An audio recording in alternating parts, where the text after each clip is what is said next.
यही आज हम देखने जा रहे हैं उत्सर्जन तंत्र। ये टॉपिक ऐसा टॉपिक है कि इस टॉपिक से 1 से 2 सवाल जो डिफेंस के एग्जाम होते हैं, अग्निवीर, इसका किसी भी ट्रेड का एग्जाम हो तो उसमें ये एग्जाम में 1 से 2% पूछ लेता है। तो ये हमारे लिए टॉपिक बहुत इंपॉर्टेंट हो जाता है, इसलिए हम इस टॉपिक को आज देखते हैं एकदम विस्तार से। तो आज हम बताएंगे उत्सर्जन होता क्या है।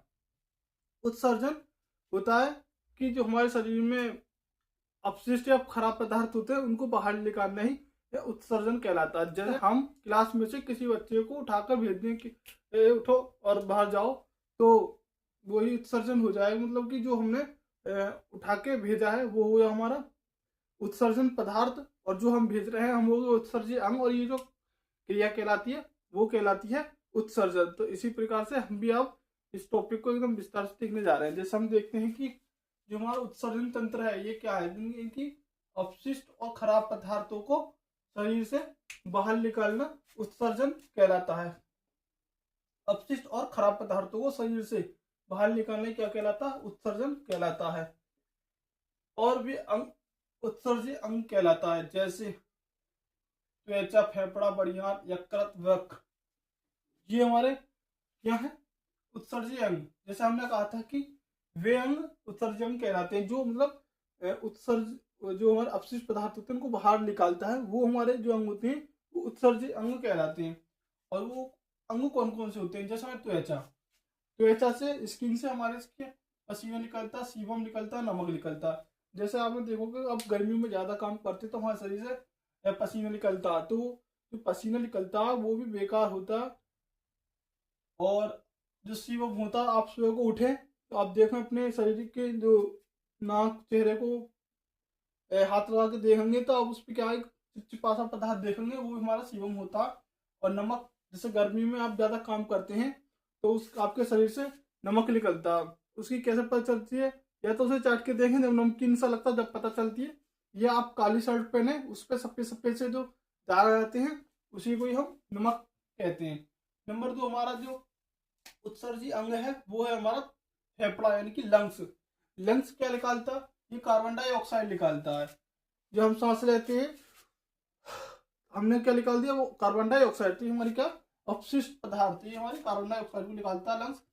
और बाष्प भी ये फेफड़े द्वारा निकलती है, क्योंकि जाड़े में हम जब सांस लेते हैं सांस के द्वारा जो कार्बन डाइऑक्साइड निकलती है तो भाप के रूप में निकलती है, तो ये हमारी बाष्प निकालने का भी काम करता है। और बलगम, आपने देखा होगा जब बड़े बूढ़े होते हैं तो वो जो है उनके शरीर से बलगम निकलता है, तो वो हमारे मुंह या नाक से नहीं निकलता, वो हमारे फेफड़े के जो प्रेशर से होता है, प्रेशर लगता है तब हमारा ये क्या बलगम निकलता है।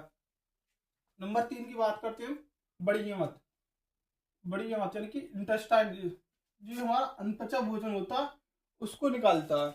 जो आपको पता है हमारा सब पोषण जो भोजन है सब पच जाता है, और जो अनपचा भोजन होता है वो काइल के रूप में, यानी कि लैट्रिन के रूप में निकाल देता है बड़ी आंत। और नंबर 4 हमारा उत्सर्जित अंग है कि यकृत यानी कि लीवर। लीवर क्या काम करता है, लीवर अमोनिया को यूरिया में परिवर्तन कर देता है। जो हमारे अमोनिया होती है ये हमारे शरीर का सबसे विषैला पदार्थ होता है। अमोनियम ये हमारे शरीर का सबसे जहरीला पदार्थ या खराब पदार्थ होता है, इसको ही यूरिया में परिवर्तन कर देता है जिससे कि शरीर को कोई नुकसान न हो। और ये यूरिया जो है हमारी किडनी में जाकर विसर्जन कर देते हैं, जिसका हम उनके उसको निकाल देते हैं। नंबर 5 हमारा वक्र यानी कि किडनी। जो हमारा किडनी है ये यूरिया को पेशाब का उत्सर्जन, यानी कि यूरिया जो हमारे अमोनिया जो ये यकृत है जिसने जो अमोनिया को यूरिया में परिवर्तन किया था, ये जो किडनी है यानी कि हिंदी में इसको वक्र भी कहते हैं, तो ये यूरिया को बाहर निकाल देता है, पेशाब का उत्सर्जन कर देता है, और ये हमारा मुख्य उत्सर्जी अंग भी माना जाता है। तो हम पहले एकदम विस्तार से किडनी को देखते हैं, इससे पहले आप उसको स्क्रीनशॉट कर लें। अगर आपने उसे नोट कर लिया हो तो हम आगे चलते हैं। तो हम देखते हैं वक्र यानी गुर्दा किडनी को। तो हम पहले जो हमारा स्ट्रक्चर को देख लेते हैं। हम यहाँ पर जो हमारी राइट किडनी होती है ये लीवर के कारण इस पर दबाव पड़ता है, जिसके कारण ये थोड़ी नीचे को दब जाती है। और ये हमारी लेफ्ट किडनी है जो हमारी थोड़ी राइट से ऊंची रहती है। और इन्हीं के ऊपर, दोनों के ऊपर हमारी एक ग्रंथि रहती है जो हमारी अधिवृक्क ग्रंथि यानी कि एड्रिनल ग्लैंड होती है। और इनको हम दोनों हमारी वक्र हैं, जो हमारी जो किडनी है ये हमारी 2 होती हैं, जैसे आपको दिख रही है 1 2, और इन किडनियों में से ही मूत्रवाहिनी निकलती है, जिनसे हमारा जो मूत्र है किडनी के द्वारा मूत्राशय में आता है। इसके नीचे हमारा मूत्राशय है, जहाँ पर हमारा जो पेशाब होता है, सगरम मूत्र होता है, यहाँ पर सब इकट्ठा हो जाता है, तो इसको हम ब्लैडर कहते हैं। और इसके नीचे होता है हमारा मूत्र मार्ग, जिसके द्वारा हम मूत्र करते हैं, ये होता है हमारा यूरेथ्रा। अगर हम इस किडनी को काट के देखते हैं तो इस तरह की पाई जाती है, जिसमें इसकी जो ऊपर की लेयर होती है उसे कार्टेक्स कहते हैं, और भीतरी भाग को मेडुला कहते हैं, और जो हमारा जो प्रवेश द्वार होता है किडनी का, इसको हम रेनल हाइलम कहते हैं। यहीं पर ही अमोनिया सबसे ज्यादा पाई जाती है, और ये जो किडनी अगर फेल हो जाए तो आदमी का डायलिसिस होता है। तो आगे देखते हैं हम, जैसे हमारा ये वक्र यानी गुर्दा किडनी है, तो इसको हम, ये हमने आपको पहले बताया कि हमारा जो है जो किडनी है ये मुख्य उत्सर्जी अंग भी है, और रक्त को छानता है। रक्त को छानने का जो काम करता है वो हमारी किडनी करती है, ये वाली। और शुद्धिकरण, रक्त का शुद्धिकरण फेफड़ा करता है। ये दोनों में डिफरेंट आपको याद होना चाहिए कि रक्त को छानता कौन है और शुद्धिकरण कौन करता है। तो छानता हमारा किडनी है, और जो शुद्धिकरण करता है वो हमारा फेफड़ा करता है रक्त का। और ये पेशाब का निर्माण करता है। जो हमारी किडनी होती है पेशाब को अपशिष्ट पदार्थ होते हैं हमारे शरीर के, जो पेशाब के द्वारा उसको बाहर ले जाता है। और इसकी हम संख्या की बात करते हैं, जैसे हम बताइए 2 हैं, और इसका भार एक किडनी का 140 ग्राम होता है।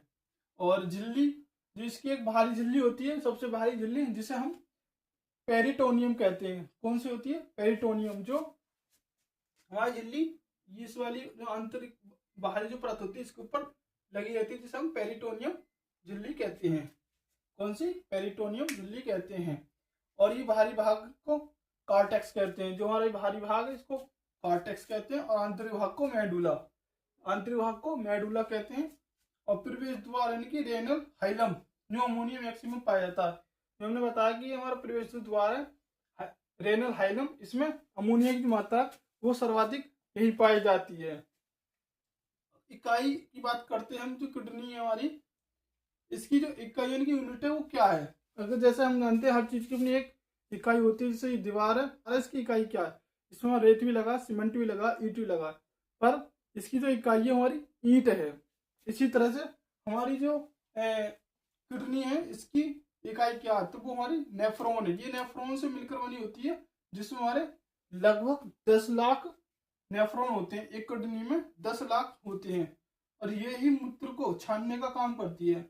नेफ्रॉन होती है, यही क्या करती है? मूत्र को छानती हैं। अगर हम इसके जो हमारे पेशाब है इसके घटक की बात करते हैं कि पेशाब में क्या क्या पाया जाता है, कितना कितना पाया जाता है, तो ये जल, जिसमें हमारा जल 95% पाया जाता है। 95% जो पेशाब होता है इसमें जल पाया जाता है। और इसमें यूरिया पाया जाता है 2%। पीएच मान इसका 4.8% रहता है।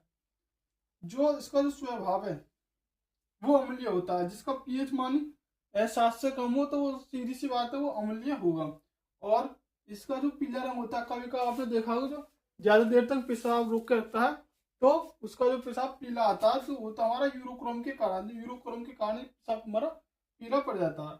और गंध की बात करते हैं तो ये गंध भी हमारा अमोनिया के द्वारा होती है, क्योंकि यहाँ पर जो हमारे द्वारा रेनल हाइलम, यहाँ पर अमोनिया ज्यादा पाई जाती है, जिसके कारण ये हमारे पेशाब में प्रवेश करता है। इसी के कारण हमारे पेशाब में गंध उत्पन्न होती है। जो हमारा आर्मी डिफेंस का जो पेपर होता है उसमें जो क्वेश्चन पूछे गए हैं अब तक किडनी से, तो वो जो हमने अब तक पढ़ा है उसी के अंदर से पूछे गए हैं, और हमने उससे भी थोड़ा एक्स्ट्रा ही करा है, कम नहीं करा है। तो हमारी ये वीडियो यहीं पर समाप्त होती है। अगर आपको वीडियो अच्छी लगी तो वीडियो को लाइक करें, चैनल पर पहली बार आए तो चैनल को सब्सक्राइब करें, और अपने दोस्तों के साथ ज़्यादा से ज़्यादा इसे शेयर करें। जय हिंद।